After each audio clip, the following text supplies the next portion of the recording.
Coming up on this episode of MSEB News, we interview Mesquite Mayor Bruce Archer to discuss MISD impact on him growing up in Mesquite. We also take a look at what's going on in our MISD automotive program. A story about district dress code.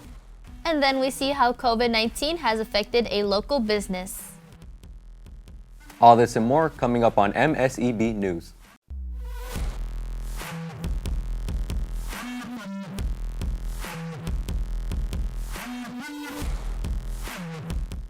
Welcome to MSEB, live from the TEC studios. Good afternoon, Mesquite ISD. Thanks for tuning in. I'm Mauricio Gutierrez. And I'm Yaneli Padron, and you're watching MSEB Live, a show produced by Mesquite ISD students, brought to you live from the TEC studios. We'll bring you the top stories from throughout the district and take an inside look at what's happening in MISD. Let's get to our first story. The COVID-19 pandemic has affected everyone across the globe. Many local businesses are having to adapt during a time of social distancing in order to keep our doors open. This is the Mesquite Barbecue story. With the rise in COVID-19, many businesses have been affected, whether it's a loss of staff, stricter regulations, or even increased sales. No one has been left unaffected by its daunting effects. I sat down with local business owner of Mesquite Barbecue, Dustin Palmer, and asked him, how is his business affected by COVID-19? For about 5 months, we didn't get to see any of our customers inside our building, which we love to see people inside the building. Obviously, all the restrictions, wearing the mask, we had to get together a bunch of sanitizer, a bunch of stuff that we usually wouldn't have any problem getting, became much more of an issue to get. I know I speak for everyone when I say COVID-19 has drastically affected the livelihood of everyone all across the map. But how has this pandemic changed his life specifically? We work a little bit more now. It's a little tougher here.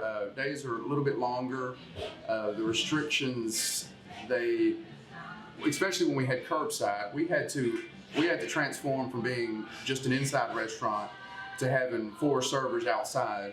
So myself and all the employees were just stretched a little bit further and working a little bit more. Also just dealing with the stress of the whole situation, but at the same time maintaining the business and the quality of the food as if nothing was going on. The same goes for enforcing regulations on customers to ensure a safe space for everyone. So how are businesses enforcing COVID restrictions on customers? And how are you handling disputes? Enforcing with the customers any COVID restrictions, that's a much tighter rope to walk. We do require face masks. We have the signs up everywhere. We do have the 6 feet stickers on the ground. We have arrows pointing which way they need to go. We've also shut down half the restaurant, so we only have half our seats available. When someone doesn't abide by it, it's a tough situation to put employees in. If they walk in without a face mask, we don't physically go over there and try to remove them. I just don't want any of my employees to be put in an altercation situation. It's pretty obvious that COVID-19 has had its setbacks, but our local businesses are too hardworking and too persistent to shut down. That's how you know Mesquite people are persistent and very courageous. COVID-19 cannot hinder our progress. I'm Jalen Robinson, signing out. I'm glad that Mesquite Barbecue is adapting and thriving with the changes to business during COVID-19 pandemic. Be sure to support your local business like Mesquite Barbecue during this time of economic hardship. In our next story, we explore if there's a deeper meaning behind the purpose of district dress code. Let's take a look at our next story on how Mesquite students dress themselves to express themselves. For most days of the week, students in Mesquite wear a polo, khakis, and sneakers to school. The reason commonly boils down to uniformity and safety precautions. But perhaps there's a more deeper meaning behind a dress code that doesn't often come to light. Students are required to be in the dress code because our school board has deemed it that that's the expectation for student dress for kids who are 6th grade and older through 12th grade. Generally, you would expect people to be responsible and respectful with their dress. Having been here now for 25 years, I am okay with the dress code because beforehand there was a lot of too much skin showing, I suppose, a little too revealing. Some of the sayings on shirts were school inappropriate, that kind of stuff. So I'm okay with the dress code. I think of the dress code as like, it's kind of weird. It's like, why can I not just wear a regular t-shirt and jeans? Like I don't see the harm in regular t-shirt and just regular jeans with no holes or anything. So it is important to have some kind of dress code. I've never been a big fan of the standardized dress, but I can see its purpose. I'm glad they let you stop tucking your shirts in because that part was annoying. And the multiple colors is nice. At one point they were only going to give you 3 colors. Now it seems like you can wear any colors. Usually when I hear questions about dress code, it has to do with shaving or it has to do with color of hair, things of that nature. Usually it's not khakis or a question of khakis or a question of polo or spirit shirt. The untucking the shirt thing, I never really did like that because I hate tucking in my own shirts. And I like all the colors. I think I would go more towards t-shirt culture where you could wear any of your school t-shirts for sure. Maybe have more days where you could wear your favorite band's shirt or literary character shirt or something like that. I think I would instead of letting the seniors only wear jeans and a shirt like one day out of the week, I think I would just let us have, t-shirts other than school shirts. Appropriate, of course, because like there's a balance to everything. When you think about the benefits that a school dress code gives to students, it does normalize what students would wear. I know on Teacher Jeans Day, that makes my day simply because I don't have to put an outfit together in my head. I just have to pull on some clothes. The things that I've heard is that it minimizes the supposed gap between socioeconomic classes. Like the idea is that if we're all wearing khakis or we're all wearing polos, that kind of minimizes that gap between. What I've heard is the school dress code helps with making sure there's no like upscale groups of students and lower class groups of students who are showing off their Ralph Lauren polo versus other types of clothing. School spirit shirts kind of solve a couple of problems.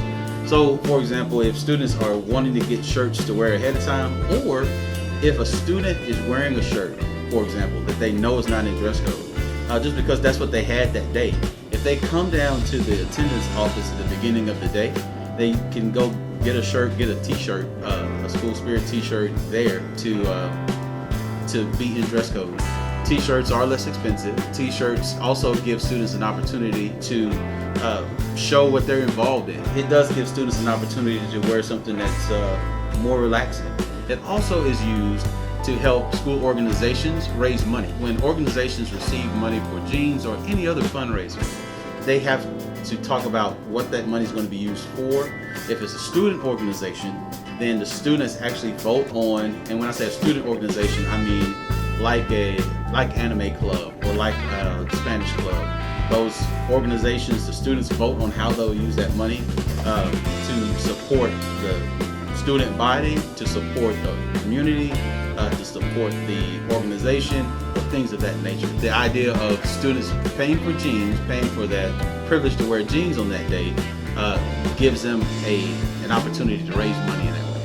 This has been Juliana Mixon and Carlin Ota reporting back that Mesquite students dress themselves to express themselves. I've always wondered about the why behind our district dress code policies. It's good to know the reasons behind the rules we follow daily. Mesquite ISD has a great automotive technology program that prepares students for a career in automotive repair industry. In our next story, we'll interview the automotive technology teacher, Mr. Monty Turner, about his class. My name's Monty Turner. I teach automotive technology at Mesquite High School in Mesquite, Texas.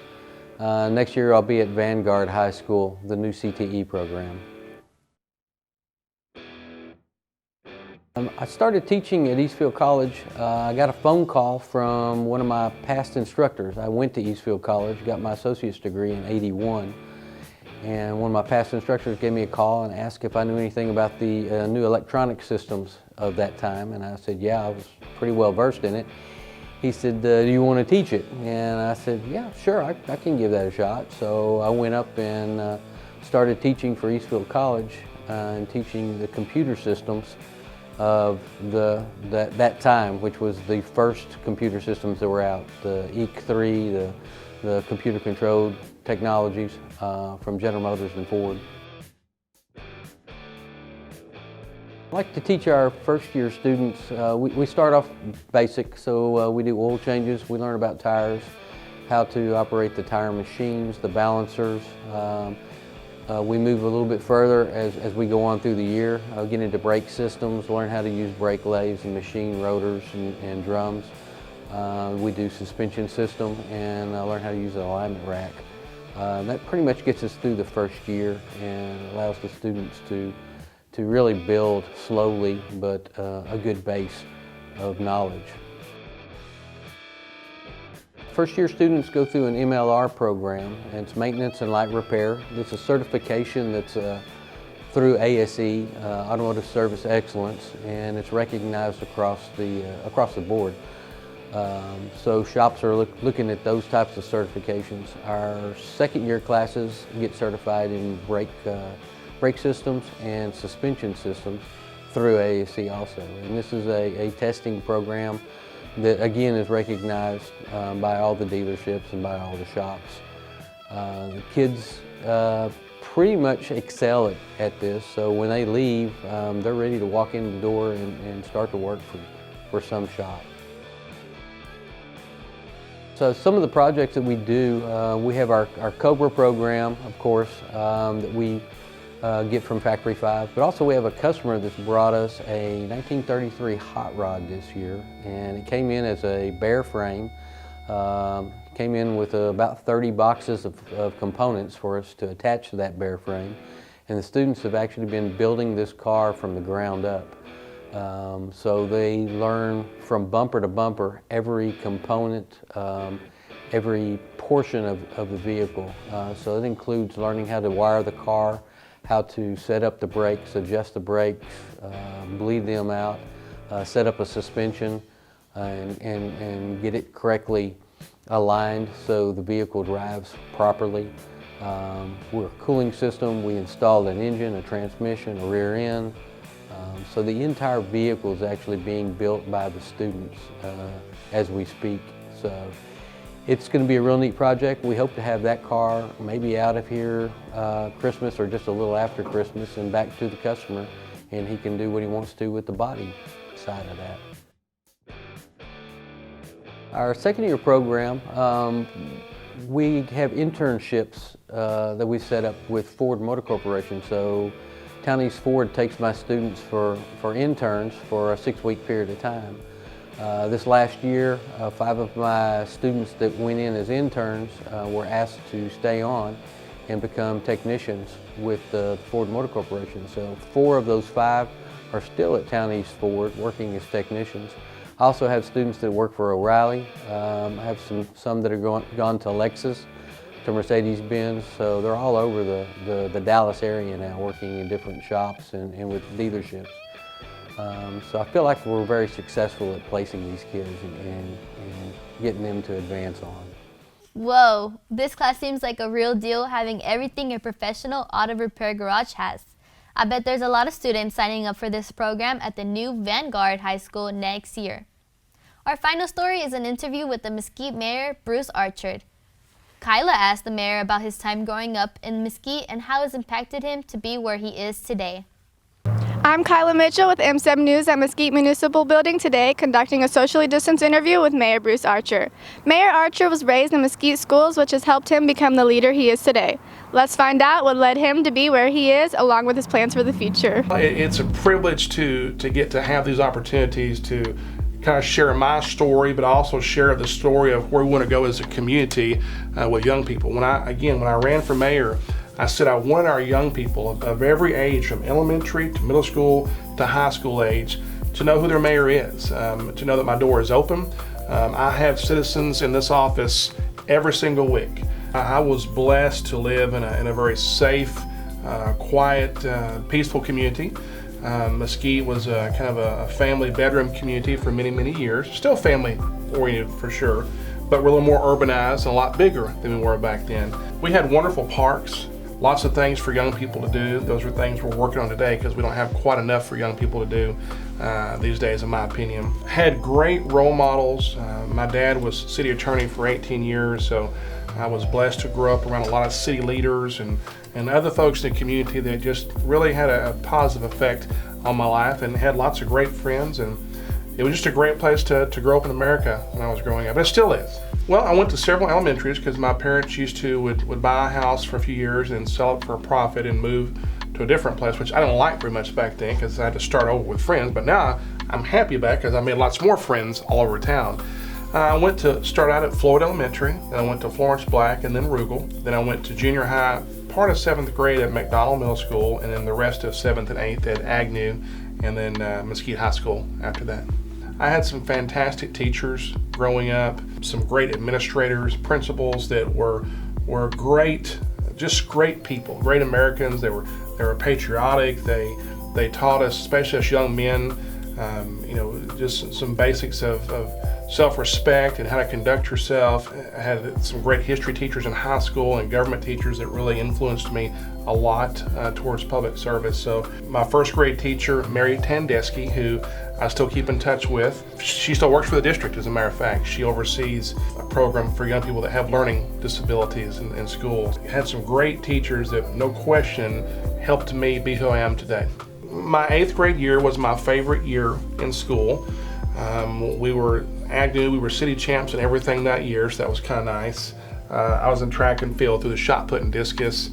I had an assistant principal that year named Brent Thorne, and he had a picture of a portrait of the Constitution in his office.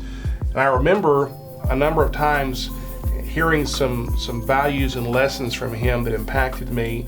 A couple of times because I was in trouble, but nonetheless, the things he said to me, while I may not have liked hearing it at the moment, it impacted me for the rest of my life in terms of the good values that he was imparting to me and instructing us how to live a better life growing up. I was always interested in American history and government when I was a boy. So the night I was elected, one of my best friends from elementary school, from Florence Black, called me that night and said, "You may not remember this, but," he said, "when we first met and started hanging out, you said one day that you were going to be the mayor one day." And I was like 10 years old at the time.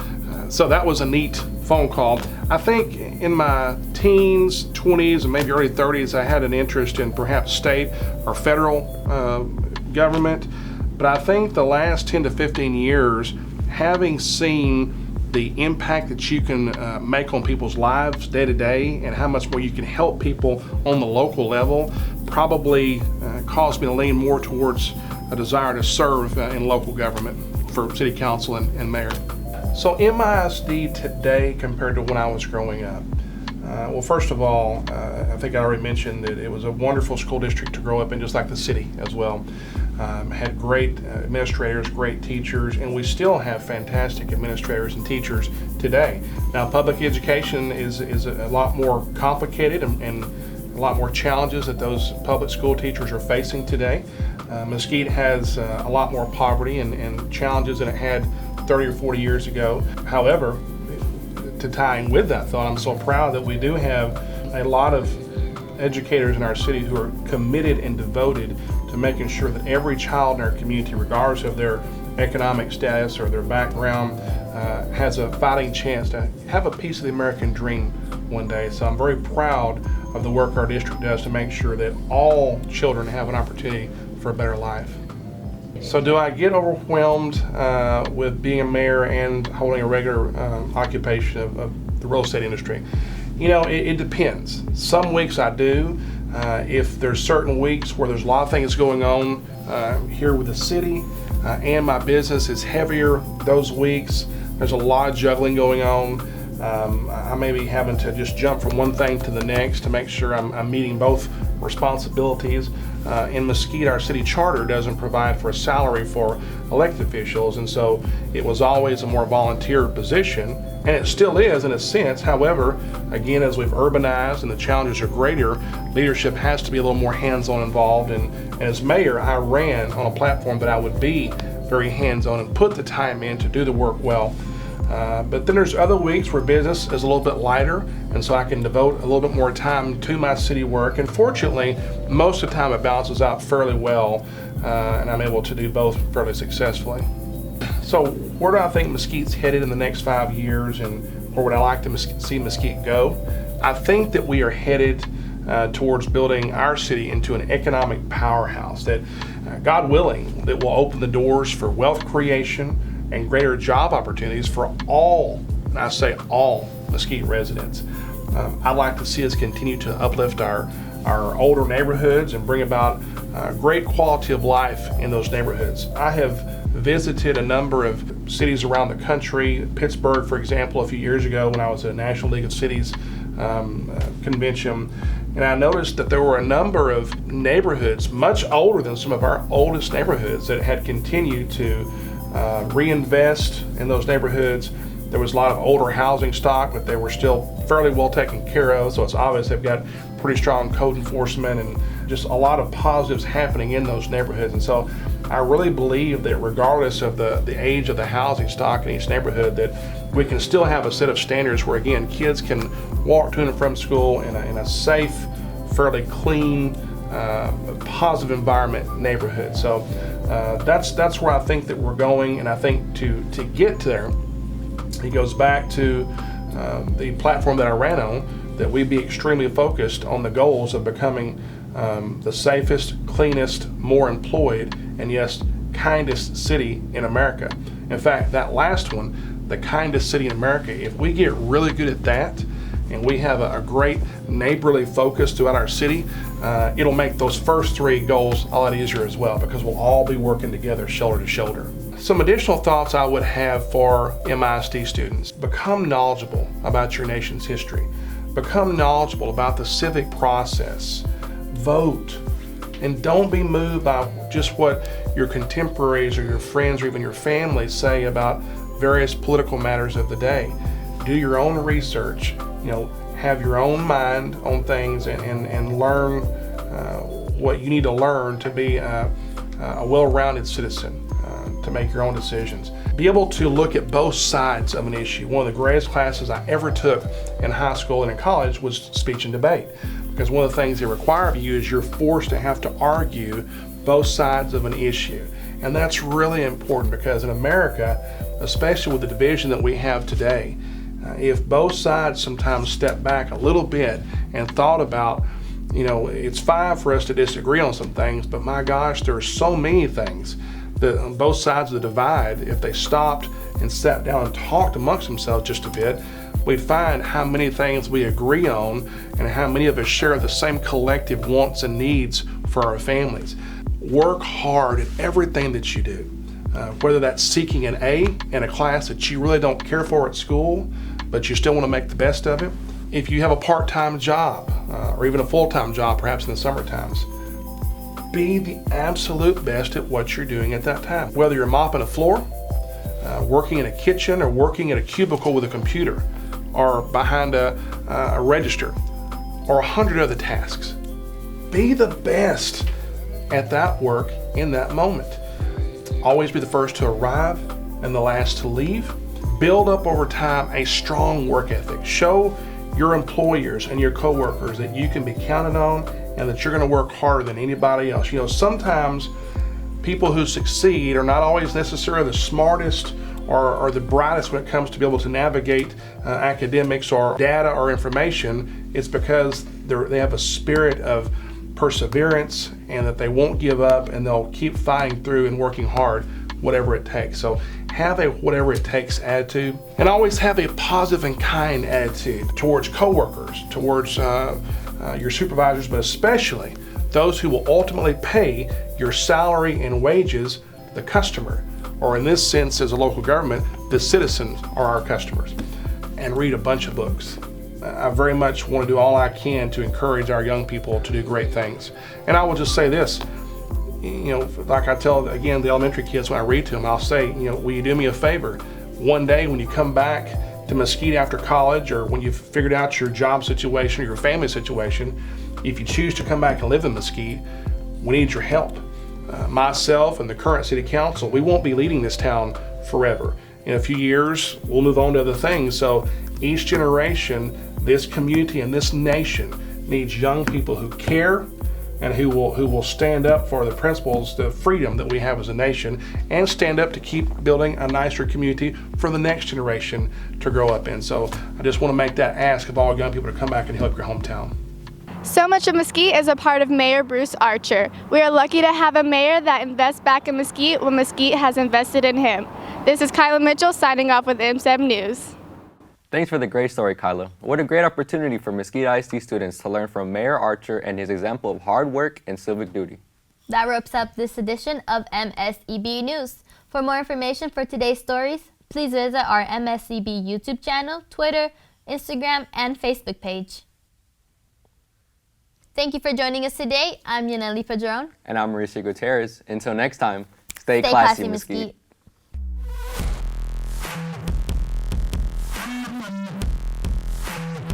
This has been a presentation of MSEB, Mesquite Student Entertainment and Broadcasting, in association with the Mesquite Independent School District Career and Technical Education Department.